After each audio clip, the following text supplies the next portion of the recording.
బొద్దు తీసుకెళ్ళి అట్లనే పెట్టి జల్లవండి నమ్మ పండు దోచిట్లో వచ్చి ఏడు గంటల అప్పుడు అడిగి పెట్టి పుట్టింది చెప్పేసి మద్రాసు ఎలా అనుకున్నాడు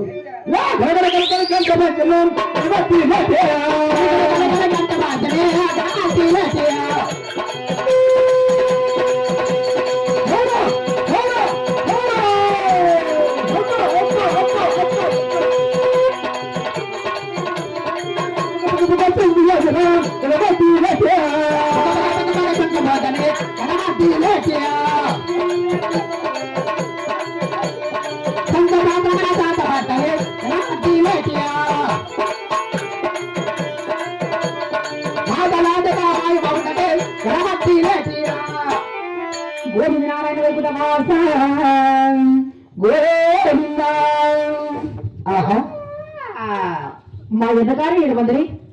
మొక్కోడు దేవుడు మా మనసార పెడుకునగా నా భక్తిని వచ్చి నిమ్మపండు అరటి పండు ఇచ్చి ఈ పండుగ ప్రహేది గడిగలకు నీకు ఆడబాల సంతానం వల్ల ఆశీర్వదించారు కదా ధన్యవాదాలు స్వామి ధన్యవాదాలు అయ్యా గోవిందనారాయణ విగ్రహవాస ఆ స్వామిని చీరా నిమ్మపండు చాపబట్టి నాది స్వామి నిమ్మపండు